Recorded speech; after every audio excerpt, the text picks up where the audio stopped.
Bien,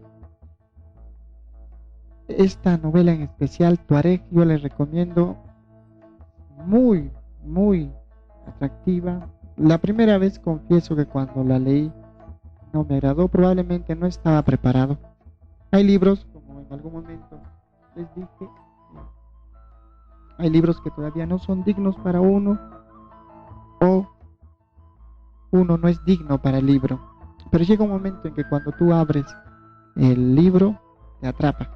Y esto pasó con Tuareg.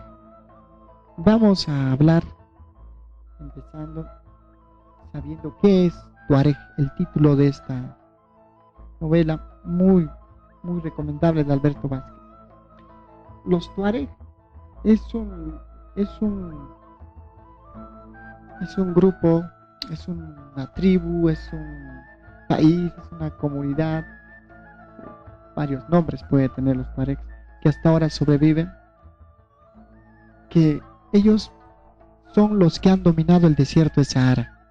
Han dominado el desierto de Sahara, son se les conoce como los hijos del viento.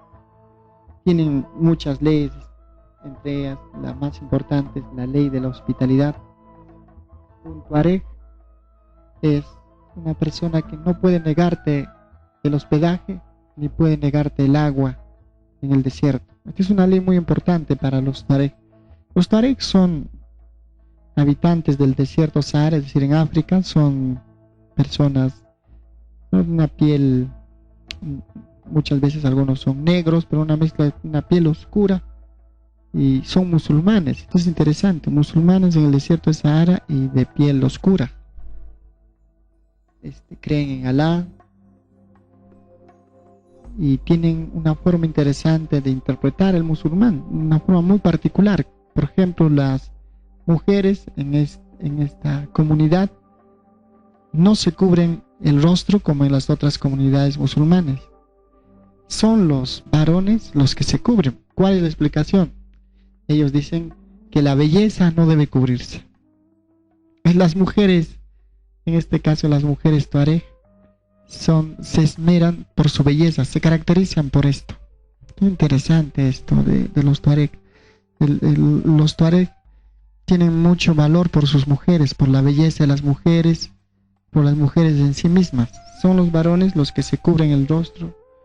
Ellos son los únicos que podría decir que han dominado el desierto del Sahara, ya sea en sus dromedarios, en sus camellos, en sus mehari, como se les conoce.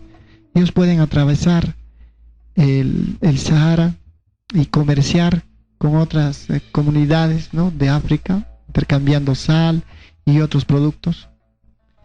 Ellos viven, son nómades, es decir, no tienen un lugar exacto donde vivir, no tienen un suelo exacto. Ellos no conocen de fronteras.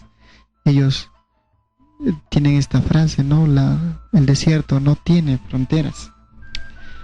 En el siglo XX vinieron los franceses a colonizar esta parte de África y no generaron guerras. Después, posteriormente, muchos países, entre ellos Argelia, Burkina Faso y otros países que comprenden el desierto del Sahara, dividieron el desierto del Sahara. Por lo tanto, los Tuareg aparentemente también tendrían que quedar divididos, pero no. Ellos hicieron valer sus principios ancestrales y se quedaron hasta ahora en el desierto del Sahara.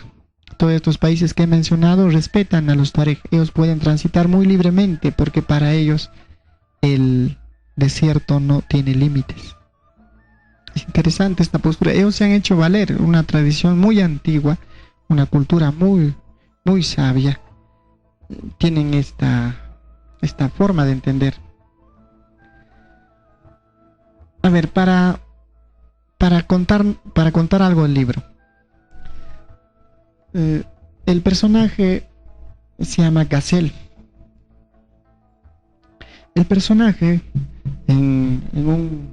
Gazelle recibe en su tienda, en este caso en su carpa que está en el desierto, ¿no?, a dos personajes que le piden hospedaje. Y como la ley de, de los tuareges, la ley de la hospitalidad, ellos no pueden negar, acepta a estas dos personas, ¿no? Para que estén en su tienda, en el desierto. Sin embargo, vienen un grupo militar de forma brusca, matan a uno de ellos enfrente de Gazel Sayá, enfrente de otras personas más que estaban ahí, de otros tuareg, y se lo llevan al otro personaje, se lo llevan prisionero. Y en este caso, Gazel se siente muy ofendido porque es la primera vez que le pasaba esto a él. Es la primera vez que le pasaba y entonces decide vengar a estos personajes y rescatar al otro rehén. Entonces así se inicia un conflicto entre las nuevas naciones que estaban surgiendo, en este caso ya como militares, estaban, ¿no?, tratando de capturar a estos rebeldes, pero se chocan con una realidad muy diferente de los tuareg, que a pesar que es el tiempo, en este caso en el siglo XX, y ellos tenían estas costumbres ancestrales, y él se siente muy ofendido. Así se inicia esta historia, que luego tiene un final muy inesperado, dramático, como deben ser. Aquí no les voy a contar el final, hay que leer este libro, hasta una parte les contaré. Lo cierto es que hay frases muy importantes, muy interesantes. Cuando Gazel conversa con su esposa, mucho más joven, llegan a hablar sobre qué hay al otro lado del desierto. De la página 26 leo: ¿qué existe al otro lado del desierto?, inquirió Laila al cabo de ese largo silencio. Nunca fui más allá de las montañas de Huayla. Gente, fue la respuesta, mucha gente. Gazel meditó recordando su experiencia en el Acap, los oasis del norte, y movió la cabeza negativamente. Les gusta amontonarse en espacios diminutos o en casas estrechas y malolientes, gritando y alborotando sin razón, robándose y engañándose como bestias que no saben vivir más que en manada. ¿Por qué? Se hace esa pregunta en el aire y Gazel responde: en el Sahara, cada hombre tenía el tiempo, la paz y la atmósfera necesarios para encontrarse a sí mismo, mirar hacia la lejanía o hacia su interior, estudiar la naturaleza que le rodeaba y meditar sobre cuánto no conocía más que a través de los libros sagrados. Pero allá, en las ciudades, en los pueblos, incluso en los minúsculos villorrios bereberes, no había paz, ni tiempo, ni espacio, y todo era un aturdirse con ruidos y problemas ajenos, con voces y riñas de extraños, y se tenía la impresión de que resultaba mucho más importante lo que le ocurriera a los demás que lo que pudiera ocurrirle a uno mismo. Esta parte quiero explayarme, quiero extender. Es la observación que hace un tuareg respecto a las personas, en este caso, por no decir nosotros, que nos gusta vivir juntos, en manada, en las ciudades, amontonados en cuartos pequeños, malolientes, y sobre todo preocupándonos de los problemas, del ruido de los otros. Y esto, ¿qué efecto negativo tiene? El no mirarnos a nuestro interior, el no entendernos, cosa que sí lo hace un tuareg, estando en el desierto, mirando el horizonte, las dunas, y a través del ocaso o de la salida del sol, en este caso la aurora, uno podría encontrar respuestas, cosa que no hacemos en las ciudades. Como ustedes están viendo, ya aquí hay ya un choque, en este caso de culturas, en este caso una cultura occidental, y en este caso es la tradición de los tuareg, los desiertos. Hay una parte en la novela tuareg que el personaje Gazel empieza uno por uno a matar, porque él era un caballero, ¿no? Porque habían violado una ley principal de la hospitalidad de los tuareg. Entonces él empieza a hacer venganza y empieza a matar a uno por uno a sus enemigos.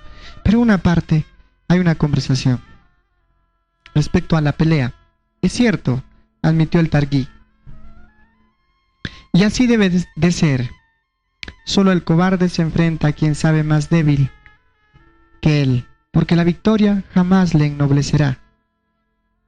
Y solo el estúpido lucha con su igual, porque en ese caso tan solo un golpe de suerte decidirá la batalla. El Imoaj, el auténtico guerrero de mi raza, debe enfrentarse siempre a quien sabe más poderoso, porque si la victoria le sonríe, su esfuerzo se verá 1000 veces compensado y podrá seguir su camino orgulloso de sí mismo. ¿Y si te matan? ¿Qué será? Si me matan, mi camello galopará directamente al paraíso que Alá promete, porque escrito está que quien muere en una batalla justa tiene asegurada la eternidad.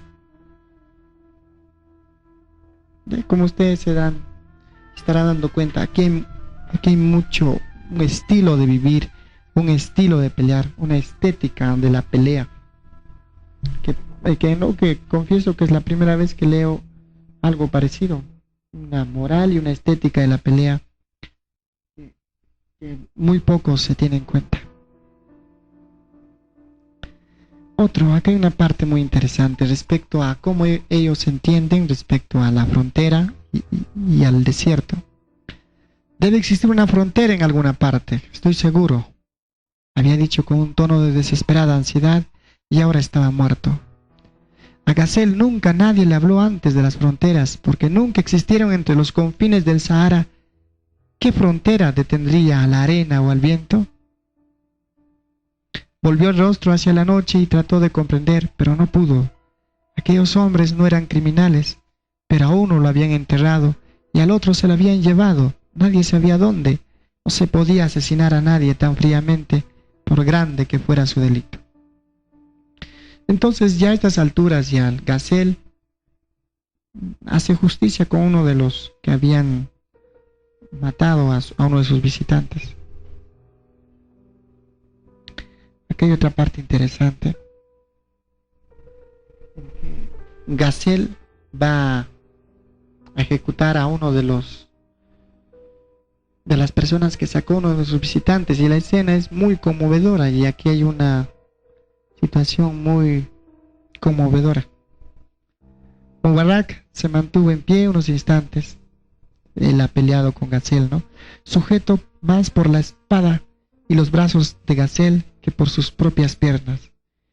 Y cuando el otro sacó el arma desgarrando su paquete intestinal, quedó tendido sobre la arena, doblado sobre sí mismo, decidido a soportar en silencio, sin una queja, la larga agonía que el destino le deparaba. Instantes después, mientras su verdugo se encaminaba despacio, ni feliz ni orgulloso hacia la montura que le esperaba, la anciana desdentada entró en la mayor de las jainas, tomó un fusil, lo cargó, llegó hasta donde su hijo se retorcía de dolor, sin un lamento, y le apuntó a la cabeza. Mubarak abrió los ojos y ella pudo leer en su mirada el infinito agradecimiento de un ser al que iba a librar de largas horas de sufrimiento sin esperanzas. Gazelle oyó el disparo en el instante en que su cameo reiniciaba la marcha, pero no volvió el rostro. Cuando tú te das cuenta y cuando lees este libro, uno se da cuenta que los tuareg tienen una forma de vivir muy especial con el desierto, una forma muy especial de conectarse con los animales, con otros seres que también son importantes, como por ejemplo, ellos no pueden cazar a un macho, tienen que cazar, no pueden cazar a una hembra, tiene que ser siempre un macho, porque las hembras dan de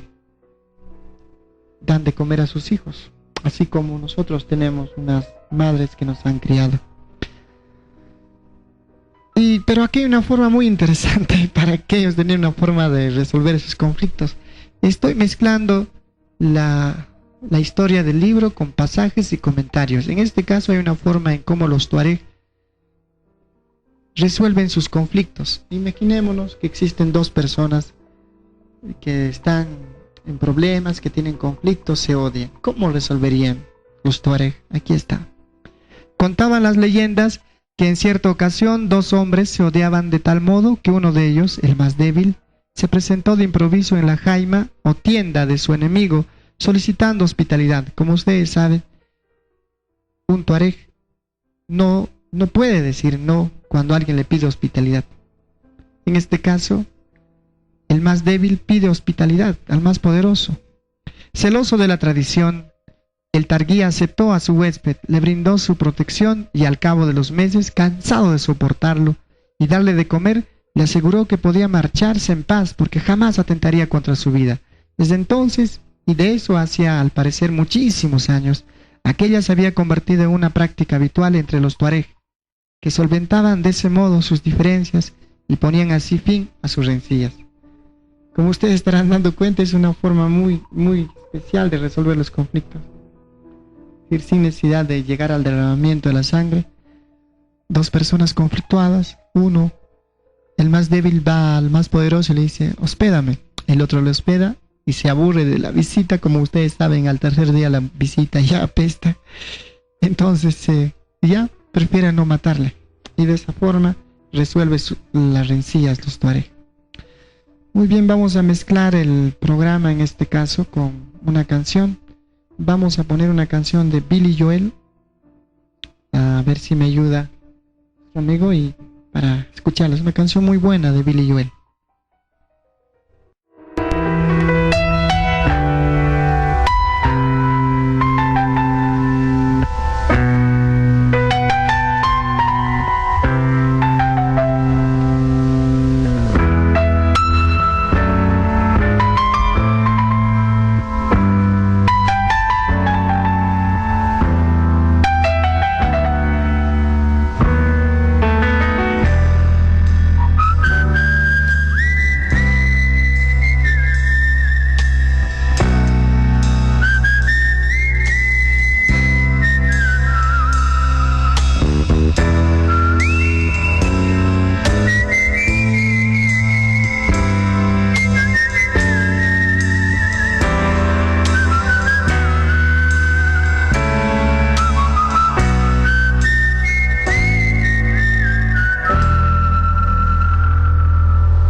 I used to believe I was such a great romancer.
Muy bien, continuamos con el programa. Bien, voy a leer algunos otros pasajes más.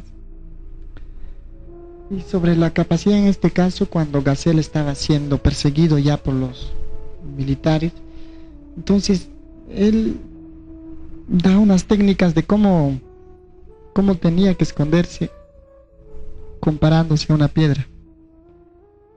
El sargento Malik recordó sus palabras: hay que vivir como una piedra, atento a no realizar un solo movimiento que consuma agua. Incluso de noche debes moverte tan despacio como un camaleón, y así, si consigues volverte insensible al calor y a la sed, y sobre todo si consigues vencer el pánico y conservar la calma, tienes una remota posibilidad de sobrevivir. En este caso, Gazelle era un perfecto conocedor de las técnicas de sobrevivencia más altas en el desierto, y nos da el consejo de ser como una piedra, atento a no realizar un solo movimiento que consuma agua. Una metáfora que nos enseña a ser fuertes en la vida frente a las adversidades. Hay una parte cuando él estaba ocultándose en un salar, es decir, en un lugar donde que extraen sal y todo es, ¿no?, blanco, salino, helado, en este caso es pura sal. Una persona en este caso, ¿cómo podría sobrevivir? Él estaba 4 días en este salar. Al costado estaba su mejari, que su mejari en este caso su camello, que era una bestia, ¿no?, de carga, pero entre un tuareg y en este caso un tuareg, en este caso un tarig, y un mejari, en este caso sería el camello. Hay una comunicación muy importante. Amaba a aquella bestia y lamentaba su muerte inevitable. La había visto nacer y desde el primer momento supo que sería un animal brioso, resistente y noble. Lo cuidó con cariño y le enseñó a obedecer su voz y el contacto de su talón en el cuello. Un lenguaje propio que únicamente ellos dos entendían. Jamás en todos aquellos años había tenido que pegarle, y el animal no intentó morderle o atacarle, ni aun en los peores días de celo en primavera. Otros machos se volvían histéricos, intratables, rebelándose contra sus amos y lanzando una y otra vez al suelo su carga y sus jinetes. Era en verdad una bendición de Alá aquella hermosa bestia, pero había llegado su hora y lo sabía. En este caso, Gazelle sacrifica su camello para que pueda él a su vez beber de su sangre y resistir al desierto. Una escena muy trágica, ¿no? Cuando le leí me hice sentir muy apenado de su camello. Y él habla sobre una conversación especial que tienen entre el talón y el cuello. Es el lenguaje especial que solamente lo conocen un mejarí, un camello y su dueño, en este caso Gazelle. Más adelante hay otros pasajes interesantes que me gustaría compartir con ustedes. Hay una parte que hablan sobre el comunismo, porque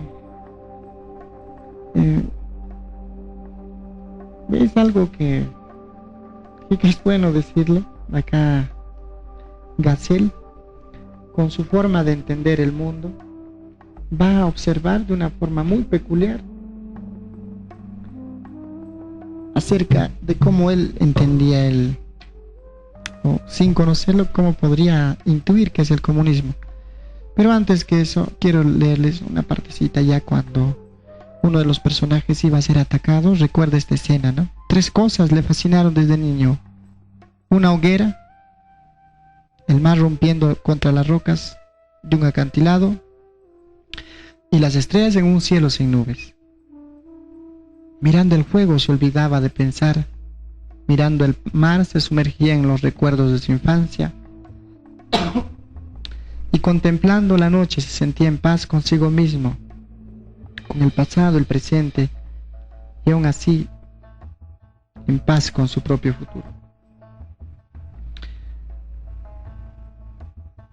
En ese momento, ¿no?, se acerca Gazelle de improviso y le dice a este personaje: no, creí que estabas muerto. Dijo: lo sé, admitió el Targuí, en este caso Gazelle, cuando concluyó de beber. También yo lo creí en algún momento. Extendió la mano, tomó el plato de uno de los soldados y comenzó a comer con los dedos, levantando apenas el itán. Pero soy un Imoaj, señaló. El desierto me respeta. Yo la veo. Cualquier otro hubiera muerto. ¿Qué piensas hacer ahora? Gazelle señaló el jeep con ademán de la cabeza. En este caso, ¿no?, como tú te das cuenta, ellos dominan al desierto y tienen metáforas para entenderla. Como por ejemplo, este es un famoso adagio de los tuareg: las palmeras a mantener la cabeza en el fuego y los pies en el agua. De nuevo, las palmeras a mantener la cabeza en el fuego y los pies en el agua. En este caso, una metáfora, ¿no?, como las palmeras pueden tener su cabeza, en este caso la copa, frente a un sol abrasador, resistir, pero lo hacen porque sus raíces están en el fondo, en muchos manantiales. Cuando tú tengas seguridad de que haya agua, en este caso algo importante en tu vida, puedes incluso acercarte hasta el infierno, cualquiera que sea este. Son metafóricas.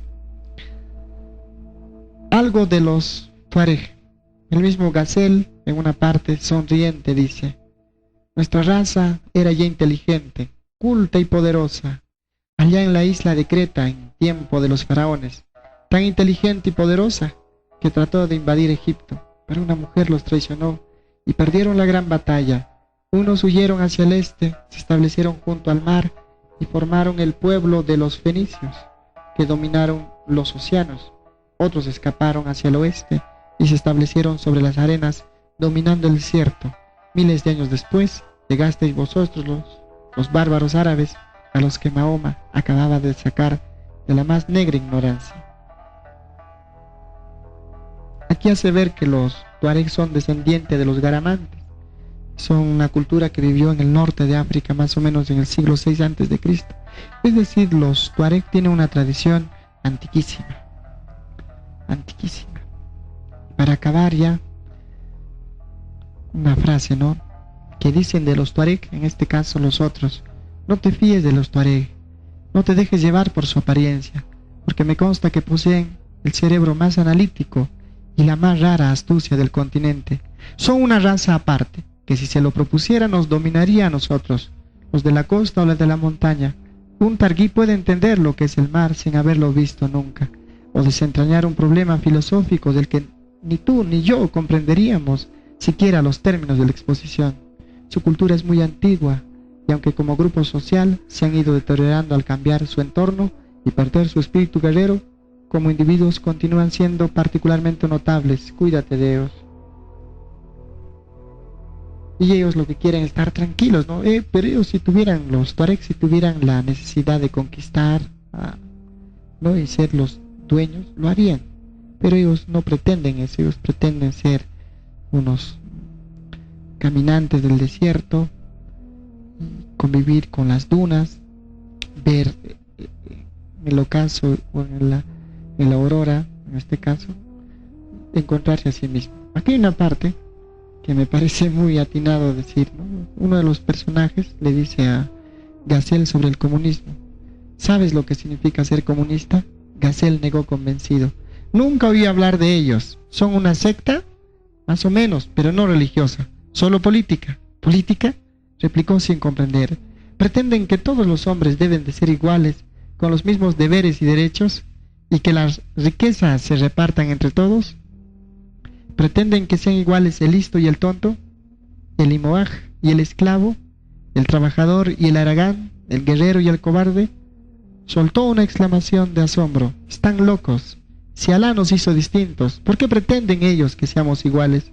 Soltó un resoplido. ¿De qué me valdría entonces haber nacido targuí? Es más complicado que eso, sentenció el anciano. Lo imagino, admitió. Debe ser mucho más complicado, pues semejante tontería ni admite siquiera discusión.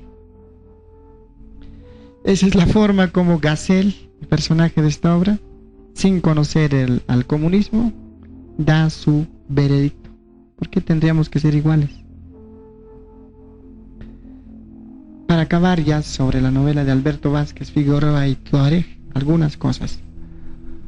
Los Tuareg son una casta que respeta mucho la ley de la hospitalidad, valoran el desierto para encontrarse a sí mismos. Ellos están convencidos de que en el desierto uno pierde la vanidad. Así como Arturo Pérez Reverte considera que en el mar uno se hace más hombre, Alberto Vázquez Figueroa menciona a través de Gassel que en el desierto uno se encuentra a sí mismo. Todos estos autores, en este caso en el desierto de Tuareg, van apuntando a que esa interioridad que debemos no olvidar. Para acabar ya, que hay una metáfora muy bonita respecto a cómo consideran al desierto. Era un mar de cuerpos, de mujeres desnudas, tumbadas al sol, con la piel dorada, a veces cobriza y hasta roja en las crestas de las cumbres más viejas, pero eran cuerpos inmensos, con pechos que superaban a veces los 200 metros de altura, traseros de 1 kilómetro de diámetro y largas piernas, inacabables, piernas inaccesibles, piernas por las que los camellos ascendían pesadamente, resbalando, chillando y mordiendo, amenazando a cada instante con flaquear y caer redondos hasta el pie de la duna para no levantarse más y concluir devorados por la arena. Bien, hasta acá con el libro de Alberto Vázquez Figueroa, Tuareg. Si te gusta la sabiduría, el conocimiento interior, la moral, la ética de una tribu no occidental, pero que no por eso es menos, de aquí he aprendido grandes lecciones, como por ejemplo, ¿no? Si quieres tener la cabeza en el infierno, debes tener los pies en el agua. Leamos esta novela, Tuareg, muy recomendable. Bien, vamos a dar paso al espacio, en este caso musical, y vamos a escuchar de Alan Parsons, Ojos en el cielo.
Muy bien, continuando con el programa, vamos a hablar sobre el otro libro. En este caso es Cartas a Poseidón de Cees Notenboom, del escritor de los Países Bajos o Holanda, que en este caso él nació en La Haya, ¿no? En Holanda. Este escritor es un gran viajero. Debo reconocer que recién lo leí a este autor recién este año, a inicios en enero, más o menos, en enero, febrero leí a este autor, que estaba en la lista de espera. Desde más o menos del 2005, más o menos, yo ya venía escuchando una vez en el programa Iván Oficio y Iván Tais, le mencionaron a Cees Notenboom. Y yo desde ese momento tenía ya conciencia, ¿no?, de que existía, pero no me atreví a leerlo hasta que me atreví. Empecé con Cartas a Poseidón. Y realmente es un libro exquisito. Son cartas que le escribe Cees Notenboom a en este caso, a Poseidón, a un dios que está en el fondo del mar y que tiene que él resolver muchas cuestiones pendientes sobre muchas cuestiones de la vida. Acá vamos a hablar sobre los pasajes más importantes, sobre las cartas más importantes. En este caso, un personaje que también es una constelación es Orión, este personaje mitológico. Y desconocía realmente quién era Orión, y ahora sí, cada vez que no veo, las veces que pueda ver las estrellas, entonces me percato de distinguir a Orión. Voy a leer este pasaje.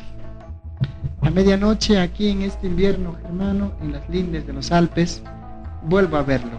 Orión, el cazador ciego, el selenita de las montañas, hijo de Poseidón, y el hombre más bello que jamás ha existido, fue seducido por la aurora, la insaciable Eos, condenada por Afrodita a padecer una lujuria permanente por haberse acostado con Ares, el dios de la guerra. A Orión lo conozco de las noches de invierno en Ámsterdam. Cuando su forma se asoma sobre uno de los canales, aparece entonces como una criatura invernal, alto y frío, siempre de viaje con sus perros. En el mes de agosto me lo vuelvo a encontrar en mi isla española. Se presenta a última hora de la noche, justo después de que hayan aparecido las Pléyades en el horizonte, y se retira huyendo hacia la luz de la aurora, a cuyos encantos sucumbió en su día. Las mujeres han sido su perdición. Orión es la constelación más clara y a la vez la más triste. Quizá me guste por eso.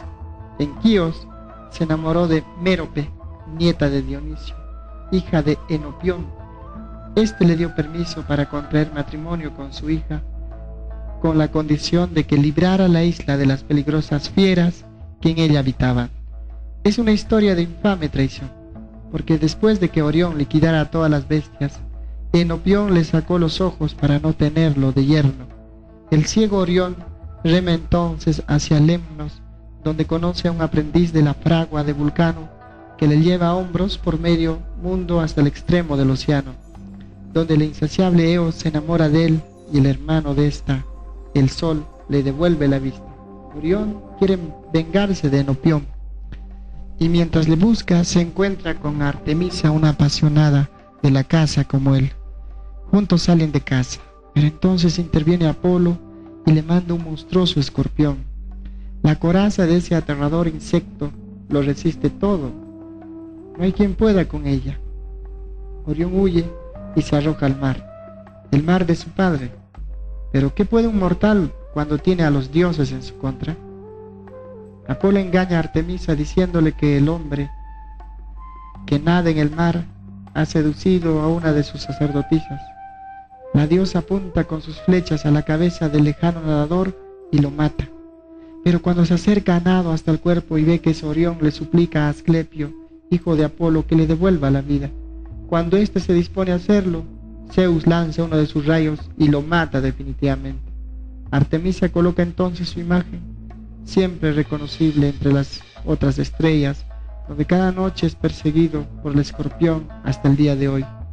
Y así es como lo veo yo ahora mismo en el frío y claro cielo, un hombre demasiado bello para vivir, víctima de las mujeres, eternamente de casa, con su perro, Sirio, la centelleante estrella que está a sus pies. Me sé los nombres de todas sus estrellas. Uno de sus hombros lo forma la estrella Betelgeuse, 400 veces más potente que el Sol. Sé a qué distancia se encuentran las estrellas de su espada y cinturón, y sé también que llegará el momento en siglos futuros que no podemos ni imaginarnos, en que las leyes del universo irán separando esas estrellas hasta que ya no quede nada de Orión, un cazador perdido, desgarrado por el tiempo. Aunque eso no disminuye su encanto, su imagen y su historia prevalecen todavía hoy. Él es mi santo patrón, la constelación más reconocible. Siempre que lo veo, me alegro. Me gusta ese mortal que gozó del amor de las diosas y se granjeó la enemistad de los dioses. Y como ustedes se dan cuenta, en este caso, este personaje mitológico nos hace acercarnos más a nosotros, así como Prometeo, otro gran personaje mitológico, el que realmente luchó por nosotros, un dios. Muchos no conocerán la historia de Prometeo. También se cuenta en Cartas a Poseidón la historia de Prometeo. Lo resumo de una forma un tanto, no a cómo le entiendo yo, de hecho, que más especialistas sobre la mitología griega, pero aquí va mi aporte, ¿no? Hace mucho tiempo,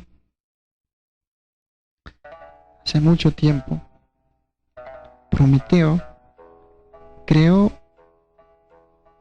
a los humanos. Pero esto le molestó a Zeus. Pero no lo decía. Hasta que tuvo el momento Prometeo de ofrecerle una comida, un agasajo especial a Zeus. Este accedió, y cuando abrió el plato encontró huesos. Se molestó. ¿Por qué había hecho esto Prometeo? Porque antes le habían atacado a su hermano, ¿no? Zeus había provocado esto y él quería vengarse de esta forma, pero Zeus no quiso vengarse con él, sino con su creación, que eran los humanos. Entonces nos quitó el fuego. Luego, en este caso Prometeo nos devolvió el fuego, pero Zeus ya se molestó y le encadenó a Prometeo. Prometeo encadenado, que por el día era devorado por un águila, ¿no? Se comía su interior, su hígado, y por la noche le volvía a crecer los órganos internos, y por el día el águila le devoraba y por la noche le sanaba, y era eterno este castigo, hasta que Hércules le liberó de esto. Este Dios luchó por nosotros. Aquí hay la historia que dejó a su hermano una caja, y su hermano se enamora de Pandora. Pandora abre la caja y salen todos los males, pero con los males también estaba la esperanza, y la esperanza es la que hasta ahora nos mantiene cuando hay los problemas. Otro gran personaje es como les digo, es Prometeo, ¿no? Que en sí es un dios que luchó por nosotros, ¿no? Porque Zeus nos odiaba. Otra parte importante, ya para finalizar el programa, es la carta que escribe sobre los libros. En este caso, Noteboom hace una metáfora de los libros que es muy preciosa para que leyó esta parte, ¿no? Vamos a leer. Libros. La situación no es clara. Una mesita en medio de una corriente de agua. Si las patas de la mesa tienen una medida normal, el agua no puede ser muy profunda, un arroyo ancho o una riada. El agua corre rauda, como se deduce de las pequeñas olas y remolinos que produce. Detrás de la mesa se entrevé algo parecido a una orilla sobre un fondo oscuro, una pared de roca o una pendiente cubierta de vegetación. Es una mesa moderna, metálica, el tablero y las patas de la misma materia reluciente. Todo resulta reconocible, solo que el lugar no es el agua, sobre todo por los libros que hay encima. No se ve a nadie en los alrededores, solo estoy yo. No logro distinguir de qué libro se trata. Están cerrados y solo es visible la parte inferior de las páginas. No tienen lomo ni letras. No son nuevos, están apilados, pero sin orden. Si siguen ahí, se van a humedecer. ¿De quién serán? ¿Quién los habrá dejado en ese lugar? Podrían ser libros de registro y también antologías, libros de texto, tratados mercantiles, obras maestras. Por la forma desordenada en que están apilados, no sé cuántos hay, supongo. Serán unos 30.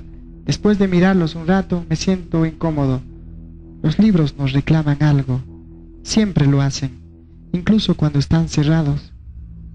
Sé que esos libros que están en el agua poseen un título, que sus páginas están repletas de millones de signos que podría leer, pero no puedo acercarme a ellos. Son libros voluminosos, deben de contener un número infinito de palabras que quieren contar o argumentar algo que formulan los pensamientos de sus autores.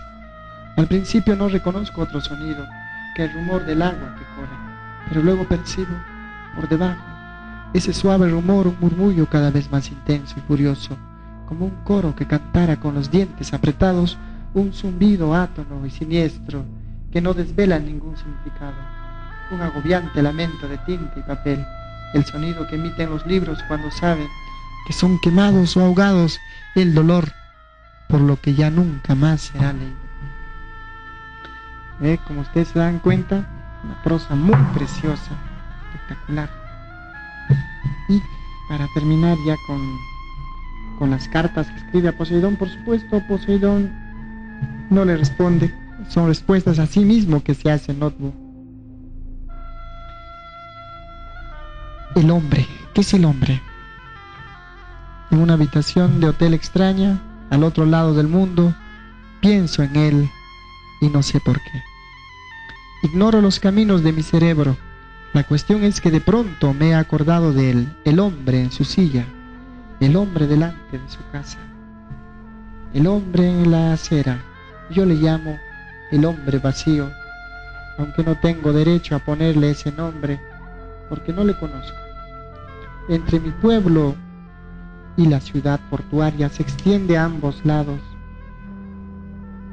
de la carretera una barriada de casas blancas de una sola planta de altura.